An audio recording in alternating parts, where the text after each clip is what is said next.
আসসালামু আলাইকুম প্রিয় শিক্ষার্থীবৃন্দ। টেকনিক ইজি এডুকেশনের পক্ষ হতে আমি মোহাম্মদ নাজমুল ইসলাম আছি আজকে আপনাদের সাথে। আজকে আমরা সিলেট বোর্ড 2020-এ আসা যে সপ্তম অধ্যায়ে যে সৃজনশীল প্রশ্নটি এসেছিল সেই প্রশ্নটি আজকে আমরা কি করব, সমাধান করব। তো তার আগে আমি আজকে যে বই থেকে এই প্রশ্নটা সমাধান করতেছি সেই বইটার নাম হচ্ছে ইজি কেমিস্ট্রি। তো এই ইজি কেমিস্ট্রি বইটাতে আপনাদের বইয়ের সকল টপিক নিয়ে অত্যন্ত সুন্দরভাবে আলোচনা করা আছে। টপ অধ্যায় ভিত্তিক বিগত বছরের কোয়েশ্চেনগুলো আলোচনা করা আছে, আর অধ্যায় ভিত্তিক নৈর্ভিত্তিক প্রশ্নগুলো নিয়ে আলোচনা করা আছে। তো এই বইটা পড়ার সময় কেউ যদি কোনো প্রশ্ন পড়তে গিয়ে যদি উত্তরটা না বুঝেন, তাহলে দেখবেন প্রশ্নের উপরে একটি কিউআর কোড দেওয়া আছে। ওই কিউআর কোডটা স্ক্যান করলেই ওই প্রশ্ন রিলেটেড ক্লাসটা আপনার সামনে এসে পড়বে এবং ওই ক্লাসটা দেখলেই আশা করি আপনার সকল সমস্যার সমাধান হয়ে যাবে। তো আর যেহেতু এই বইটা অত্যন্ত সহজ, যে বইটার নামই হচ্ছে কি ইজি কেমিস্ট্রি, মানে কি সহজ রসায়ন। তার মানে আপনাদের বুঝতে হবে অত্যন্ত সহজভাবে রসায়নটাকে এই বইয়ে অত্যন্ত সহজভাবে ব্যাখ্যা করা আছে। তো আশা করি আপনারা সবাই এই ইজি কেমিস্ট্রি বইটা সংগ্রহ করে ফেলবেন এবং এই ইজি কেমিস্ট্রি বইটা সংগ্রহ করার মাধ্যমে আপনাদের স্কুল এবং এসএসসি পরীক্ষার জন্য যে সর্বোচ্চ প্রস্তুতি নেওয়া দরকার সেই সর্বোচ্চ প্রস্তুতিটা আপনারা এই বইয়ের সাহায্যে খুব সহজে নিতে পারবেন। শুধু ইজি কেমিস্ট্রি নয়, আপনাদের জন্য আমাদের এই প্রতিষ্ঠান নিয়ে এসেছে easy physics, easy biology, easy math, easy higher math, easy Bangla সহ আপনাদের এসএসসিতে যতগুলো সাবজেক্ট আছে সকল সাবজেক্টের উপর বই। তো চলেন, আশা করি আপনারা এই সকল বইগুলো সংগ্রহ করে আপনারা এসএসসি পরীক্ষার জন্য একটা ভালো প্রস্তুতি নেবেন। তো চলেন এবার আমরা আমাদের যে সিলেট বোর্ড 2020 সালে যে কোয়েশ্চেনটা আসছে সেটা একটু ফিরে আসি। তো দেখেন উদ্দীপকটা দেখেন, উদ্দীপকে বলা হয়েছে এক্স ও ওয়াই বাতাসের দুটি প্রধান উপাদান, যেখানে X2 অণুতে ত্রিবন্ধন বিদ্যমান এবং এদের সংযোজন একটি উভয়মুখী বিক্রিয়া। অপরদিকে আয়রন 2 ক্লোরাইড ও ক্লোরিনের বিক্রিয়াও একটি সংযোজন বিক্রিয়া। ঠিক আছে, তাহলে খেয়াল করেন এক্স ও ওয়াই বাতাসের দুটি প্রধান উপাদান। আমরা জানি আমাদের বাতাসের প্রধান উপাদান দুইটি কি কি, একটা হচ্ছে নাইট্রোজেন আর একটা হচ্ছে অক্সিজেন। তাহলে এক্সটা হবে আমাদের নাইট্রোজেন আর ওয়াইটা হবে কি আমাদের অক্সিজেন। আচ্ছা, এখন দেখেন কিভাবে বুঝলাম যে আসলে এক্সটা আমার নাইট্রোজেন হবে। দেখেন বলা আছে কি X2 অণুতে ত্রিবন্ধন বিদ্যমান। আপনারা মনে রাখবেন যে একমাত্র নাইট্রোজেন অণুতেই আছে কি ত্রিবন্ধন আছে, তার মানে আমাদের এক্সটা হবে নাইট্রোজেন আর ওয়াইটা হবে অক্সিজেন। এরপরেরটা দেখেন আয়রন 2 ক্লোরাইড। আয়রন 2 ক্লোরাইড মানে হচ্ছে কি আয়রনের যোজনী 2 আর ক্লোরাইড, তার মানে এটা হবে কি এটা আমাদের ফেরাস ক্লোরাইড মানে FeCl2। আর ক্লোরিনের বিক্রিয়ায় আমাদের সাধারণত কি তৈরি হয়, আমাদের ফেরিক ক্লোরাইড তৈরি হয় বা FeCl3 তৈরি হয়। তাহলে এটাই কি, এটাই হচ্ছে আমাদের উদ্দীপক। এবার প্রশ্নটা দেখেন পিএইচ কাকে বলে, ক নাম্বার প্রশ্ন পিএইচ কাকে বলে। খ নাম্বারটা হচ্ছে প্রায় সকল প্রশমন বিক্রিয়ায় একটি সাধারণ উৎপাদ থাকে, ব্যাখ্যা করো। এরপর দেখেন দ্বিতীয় বিক্রিয়াটি একটি রেডক্স বিক্রিয়া, ব্যাখ্যা করো। মানে এই যে আয়রন 2 ক্লোরাইড ও ক্লোরিনের যে বিক্রিয়া, এটি একটি রেডক্স বিক্রিয়া, সেটা ব্যাখ্যা করতে বলছে। এরপরে ঘতে বলছে উদ্দীপকের প্রথম প্রক্রিয়াটির সম্মুখমুখী বিক্রিয়ার গতিবেগ বাড়াতে তাপ ও চাপ উভয়ের প্রভাব আছে কি বিশ্লেষণ করো। ঠিক আছে, অর্থাৎ ঘ নম্বরটাতে আসলে আমরা কি বুঝতেছি, আমাদের যে উভয়মুখী বিক্রিয়াটা সম্মুখমুখী বিক্রিয়ার গতিবেগ বাড়াতে তাপ ও চাপের প্রভাব আছে কিনা সেটা সম্পর্কে যা আমাদেরকে বলা হয়েছে। তো এবার আসেন আমরা চলে আসি আমাদের প্রথম প্রশ্ন, পিএইচ কাকে বলে। পিএইচ কাকে বলে, তো খুব সহজ। পিএইচটা হচ্ছে কোন দ্রবণের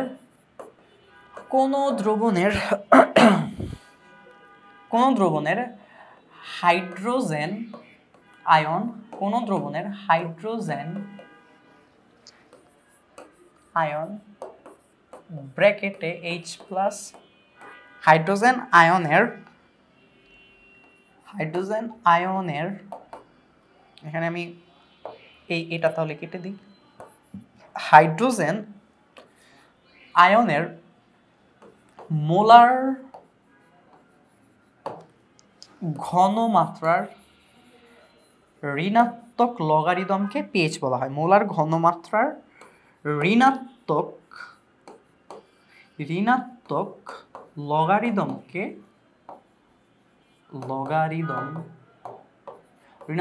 লগারিদমকে পিএইচ বলে। ঠিক আছে, আর পিএইচকে আবার এটাও বলা যায় পাওয়ার অফ হাইড্রোজেন। ঠিক আছে, তো মনে রাখবেন কোন দ্রবণের হাইড্রোজেন আয়নের H+, হাইড্রোজেন আয়নের মোলার ঘনমাত্রার ঋণাত্মক লগারিদমকে কি বলা হয়? ঋণাত্মক লগারিদমকে বলা হয় আমাদের পিএইচ। ঠিক আছে, এখানে একটা জিনিস স্কিপ বাদ দিয়ে দিয়েছিলাম, সেটা হচ্ছে ওই দ্রবণের পিএইচ বলা হয়। অর্থাৎ কোন দ্রবণের হাইড্রোজেন আয়ন H+ এর মোলার ঘনমাত্রার ঋণাত্মক লগারিদমকে, মোলে ধরেন আপনার একটা আয়নে ধরেন মাইনাস, ধরেন কথার কথা বললাম 10 মোল কি আছে আপনার আমার 10 মোল ধরেন কথার কথা 10 মোল কি আছে H+ আয়ন আছে। এখন এটা যদি আমি লগ -10 দিই, এই লগ -10 দিয়ে আমি যে মানটা পাবো সেটা হচ্ছে কি আমাদের পিএইচ এর মান। ঠিক আছে, এবার চলে আসেন খ নাম্বার প্রশ্নে আমরা চলে আসি। খতে আমাদেরকে বলা হয়েছিল, যে প্রায় সকল প্রশমন বিক্রিয়ায় একটি সাধারণ উৎপাদ থাকে। ঠিক আছে, প্রায় সকল প্রশমন বিক্রিয়ায় একটি সাধারণ উৎপাদ থাকে। ঠিক আছে, তো এবার চলেন আসলে প্রশমন বিক্রিয়াটা কি আমরা একটু সেটা দেখি।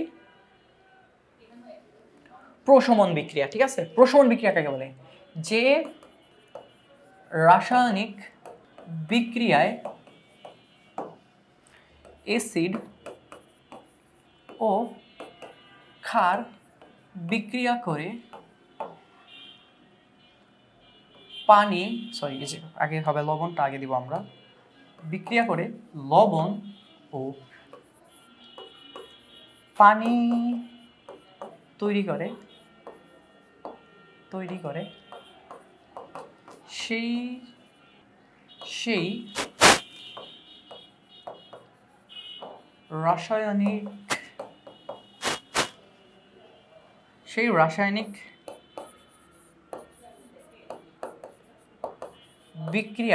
রাসায়নিক বিক্রিয়াকে আপনার প্রশমন বিক্রিয়া বলা হয়। ঠিক আছে, প্রশমন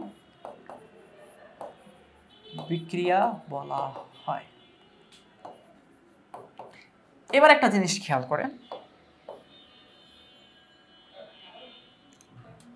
এবার আমি যদি একটা অ্যাসিড নেই, হাইড্রোক্লোরিক অ্যাসিড, যেমন হাইড্রোক্লোরিক অ্যাসিড নিলাম আর সোডিয়াম হাইড্রোক্সাইড এর ক্ষারের বিক্রিয়া করালাম, বিক্রিয়া করার পরে আমার কাছে উৎপাদন হচ্ছে কি সোডিয়াম ক্লোরাইড লবণ আর H2O পানি।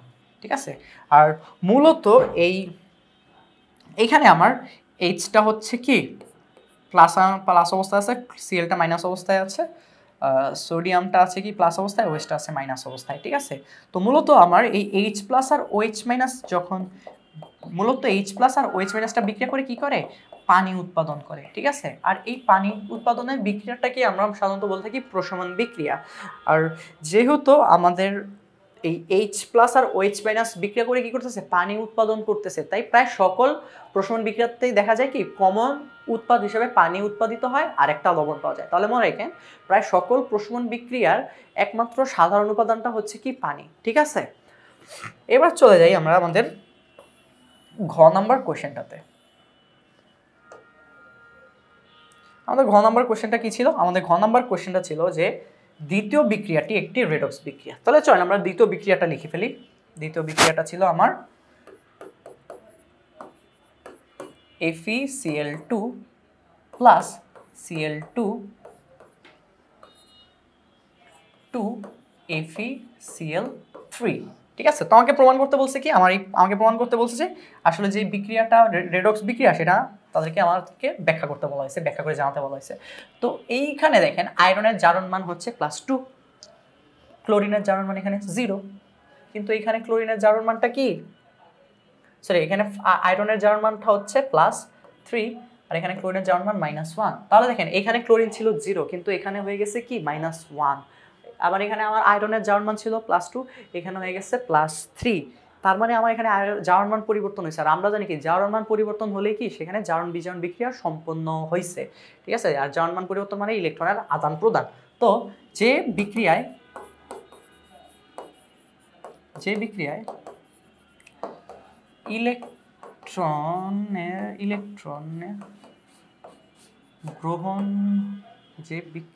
ইলেকট্রন গ্রহণ করে তাকে বিজারণ, আর ইলেকট্রন ত্যাগ করলে তাকে জারণ বিক্রিয়া, তাকে বলা হয় জারণ। আর ইলেকট্রন ত্যাগ করলে বলা হয় কি ইলেকট্রন ত্যাগ করলে বলা হয় জারণ। ঠিক আছে, তো এবার আসেন আমাদের যে বিক্রিয়াটা হয়েছে এই বিক্রিয়ার যে জারণ বিজারণ বিক্রিয়াটা সম্পন্ন হয়েছে, এবার আমরা একটু সেটা দেখাই। তাহলে দেখেন এরকম হয়েছে আর কি, জারণটা হচ্ছে এরকম Fe2 প্লাস আচ্ছা আমার Fe প্লাস কি করতেছে, একটা ইলেকট্রন ছেড়ে দিচ্ছে, ছেড়ে দিয়ে কি হচ্ছে Fe3+ এ পরিণত হচ্ছে। আর বিজারণটা হচ্ছে এরকম, বিজারণ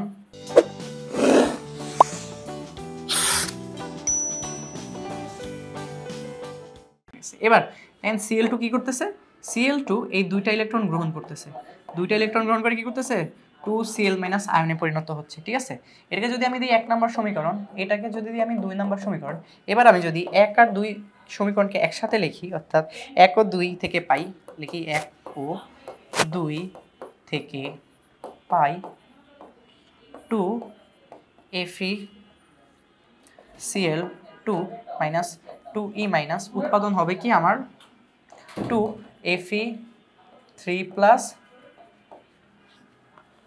প্লাস 4Cl মাইনাস, আর এখানে হবে কি আবার এই যে দুইটা ইলেকট্রন সেটা কি করবে, ক্লোরিন গ্রহণ করবে, Cl2 সেই দুইটা ইলেকট্রন গ্রহণ করে কি করবে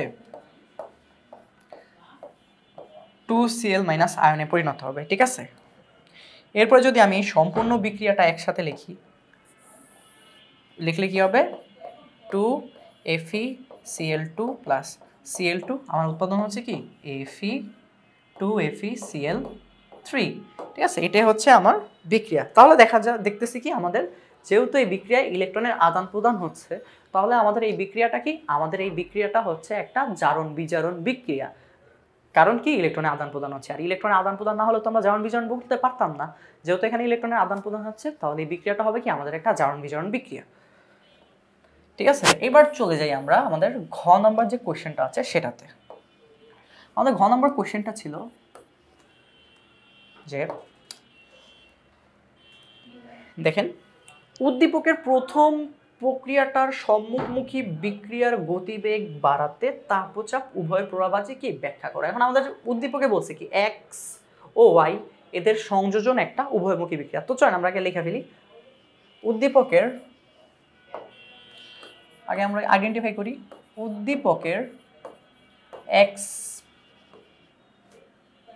ও ওয়াই হচ্ছে এক্স ও ওয়াই হচ্ছে যথাক্রমে, উদ্দীপকের এক্স ও ওয়াই হচ্ছে যথাক্রমে আপনার নাইট্রোজেন, উদ্দীপকের এক্স ও ওয়াই হচ্ছে যথাক্রমে নাইট্রোজেন ও অক্সিজেন। এখন চলেন আমরা এখন বিক্রিয়াটা দেখাই।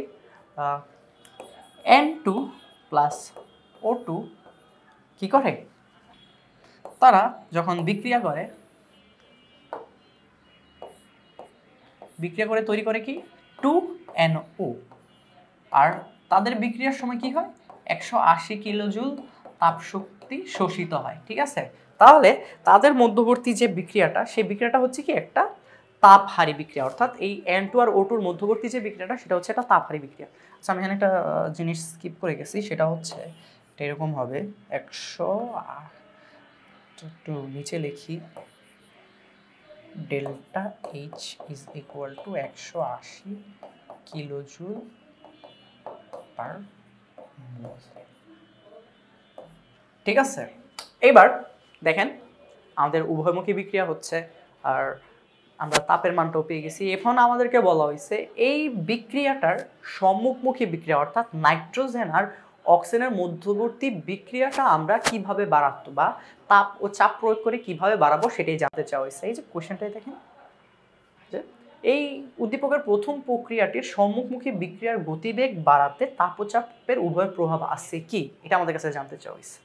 ঠিক আছে, দেখেন এই বিক্রিয়াটা তাপের প্রভাব, এই বিক্রিয়াটা যেহেতু তাপ পরিবর্তন হচ্ছে তার মানে এই বিক্রিয়া কি আছে, তাপের প্রভাব আছে। দেখেন এই বিক্রিয়াটা যে সম্মুখমুখী বিক্রিয়াটা হচ্ছে আমাদের তাপহারী বিক্রিয়া। ঠিক আছে, N2 প্লাস O2 180 কিলোজুল তাপ শক্তি শোষণ করতেছে, শোষণ করে কি করতেছে আমার এই NO উৎপাদন করতেছে। ঠিক আছে, এখন এই সম্মুখমুখী বিক্রিয়াটা হচ্ছে কি আমার তাপহারী বিক্রিয়া। ঠিক আছে, সম্মুখমুখী বিক্রিয়াটা হচ্ছে তাপহারী বিক্রিয়া। তো খেয়াল করেন যেটা বলতেছিলাম আর কি, এখন এই তাপটা হচ্ছে কি, আমরা লাসাতেলের নীতি পড়ে আছি, লাসাতেলের নীতিতে কি বলা হয়েছে, তাপচাপ বা ঘনমাত্রা এটা যে কোনো একটা পরিবর্তন করলে কি হয়, বিক্রিয়াটার সাম্যাবস্থাটাও পরিবর্তন হয়ে যায়। ঠিক আছে, তো আমাদেরকে বলতে চাইছে কি, আমাদেরকে করতে বলছে কি, এই সম্মুখমুখী বিক্রিয়াটা বাড়াইতে বলছে। তো এখন এই বিক্রিয়াটা সাম্যাবস্থায় আছে, এখন আমাদের কি করলে বিক্রিয়াটার সাম্যাবস্থা আমাদের বাম দিক থেকে ডান দিকে যাবে, অর্থাৎ N2 আর O2 বিক্রিয়া বাড়িয়ে দিয়ে NO-তে 2NO-তে পরিণত হবে। দেখেন এই বিক্রিয়াটা কিভাবে হচ্ছে, N2 আর অক্সিজেন আমার তাপ শক্তি শোষণ করতেছে 180 কিলো জুল। এখন যদি আমি এই বিক্রিয়া কি করি, তাপ শক্তি বাড়াই দিই, যদি তাপ বাড়াই তাহলে তাপ বৃদ্ধি করি, যদি তাপ বৃদ্ধি করলে কি হচ্ছে, তাপ বৃদ্ধি করলে আমার নাইট্রোজেন আর অক্সিজেন কি করবে, এই তাপটা শোষণ করবে। ঠিক আছে, শোষণ করে তারা কি করবে, বিক্রিয়া বাড়িয়ে দিয়ে কি করবে, 2NO-তে পরিণত হবে, অর্থাৎ বিক্রিয়ার সাম্যাবস্থাটা বাম দিক থেকে ডান দিকে নিয়ে যাবে। আর বাম দিক থেকে ডান দিকে নিয়ে গেলে কি হবে, সম্মুখমুখী বিক্রিয়াটা বেড়ে যাবে। তাহলে এই বিক্রিয়াটায় আমরা কিভাবে সম্মুখমুখী বিক্রিয়াটা বাড়াতে পারি, এই বিক্রিয়ার আমাদের সম্মুখমুখী বিক্রিয়াটা বাড়াতে হলে কি হবে, কি করতে হবে, অতিরিক্ত তাপ শক্তি প্রয়োগ করতে হবে। ঠিক আছে, এরপরে আসেন, তো আমাদের সম্মুখমুখী বিক্রিয়া বাড়ানি শেষ, তাহলে অতিরিক্ত তাপ শক্তি বৃদ্ধি করলে তাহলে সাম্যাবস্থা বাম থেকে ডানে যাবে, অর্থাৎ সম্মুখমুখী বিক্রিয়া বৃদ্ধি পাবে, যেটা আমাদের কোশ্চেনে বলা হয়েছিল। কোন বিক্রিয়াটা বাড়াইতে বলা হয়েছিল, সম্মুখমুখী বিক্রিয়াটা আমাদের কোশ্চেনে বাড়াতে বলা হয়েছিল। তো আমরা সম্মুখমুখী বিক্রিয়ায় বাড়াইছি। দেখেন কিভাবে সম্মুখমুখী বিক্রিয়ার গতিবেগ বাড়ানো যাবে। এবার আসেন, তো আমরা তাপ প্রয়োগ করে অলরেডি সম্মুখমুখী বিক্রিয়া বাড়ায় ফেলছি। তো এবার আসেন চাপের বেলায় আসেন। তো চাপের বেলায় দেখেন, আমি যদি আবার বিক্রিয়াটা লিখি, চাপ লিখে এখন বিক্রিয়াটা আবার লিখি, N2 গ্যাস অক্সিজেন গ্যাস তৈরি করতেছে কি 2NO, এটাও হচ্ছে কি একটা গ্যাস। এবার খেয়াল করেন, এটাও গ্যাস, এটাও গ্যাস, এটাও গ্যাস। এখন গ্যাসের বেলায় আমাদের দেখতে হবে কি, চাপটা সমান হচ্ছে, মানে বিক্রিয়ক আর উৎপাদের চাপটা কি সমান নাকি ভিন্ন ভিন্ন। ঠিক আছে, তো দেখেন এখানে আমার নাইট্রোজেন আছে 1 মোল, অক্সিজেন আছে 1 মোল, তার মানে এখানে আমাদের মোট পদার্থ হচ্ছে 2 মোল, বিক্রিয়ক হচ্ছে মোট 2 মোল, আমার উৎপাদটাও কি মোট 2 মোল। তার মানে আমার বিক্রিয়কের যেই চাপ, উৎপাদেরও কি সমান চাপ। আরেকটা জিনিস মনে রাখবেন, কোনো একটা বিক্রিয়ার সাম্যাবস্থা যদি চাপের পরিবর্তন না হয়, তাহলে ওই বিক্রিয়ার চাপের কোনো প্রভাব কাজ করবে না। তাহলে এই বিক্রিয়াটার উপরে চাপের কোনো প্রভাব নাই, তাই চাপ প্রয়োগ করে আমরা এই বিক্রিয়াটার সম্মুখমুখী বিক্রিয়া বাড়াতে পারবো না। ঠিক আছে, তার মানে এই বিক্রিয়াটার উপরে কি নাই, চাপের কোনো প্রভাব নাই। তার মানে এই বিক্রিয়ার সাম্যাবস্থার উপর কি করবে না, চাপ কোনো কাজ করবে না। তার মানে এই বিক্রিয়াটার সম্মুখমুখী বিক্রিয়াটা একমাত্র বাড়াতে পারবো আমরা কখন, তাপ প্রয়োগের মাধ্যমে। ঠিক আছে, তাহলে উপরোক্ত বিক্রিয়াটার ক্ষেত্রে কি হচ্ছে, সম্মুখমুখী বিক্রিয়া বাড়ানোর ক্ষেত্রে চাপের প্রভাব থাকলেও কি উপরোক্ত বিক্রিয়া সম্মুখমুখী বিক্রিয়াটা বাড়ানোর ক্ষেত্রে তাপের প্রভাব থাকলেও চাপের কোনো প্রভাব থাকবে না। ঠিক আছে, তো এটাই হচ্ছে আমাদের সিলেট বোর্ড 2020 সালের যে প্রশ্নটা ছিল সেটার ব্যাখ্যা। আশা করি আপনারা সবাই এটা বুঝে গিয়েছেন। আর এরকম আরও বেশি বেশি ভিডিও ক্লাস দেখতে চাইলে আপনাদের একটা ছোট্ট কাজ করতে হবে, সেটা কি, ইজি কেমিস্ট্রি এই বইটা আপনাদের সবার সংরক্ষণ করতে হবে। আর এই বইটা সংরক্ষণ করার মাধ্যমে আশা করি আপনারা আপনাদের যে প্রশ্নের জন্য যে সর্বোচ্চ প্রস্তুতিটুকু দরকার, সেই সর্বোচ্চ প্রস্তুতিটুকু খুব সহজেই নিয়ে নিতে পারবেন। আর আজকের ক্লাসটা তাহলে এতটুকুই থাক। আপনারা সবাই ভালো থাকবেন, সুস্থ থাকবেন, আর আপনাদের সবাইকে অভিনন্দন জানিয়ে আমি আজকের ক্লাসটা শেষ করছি।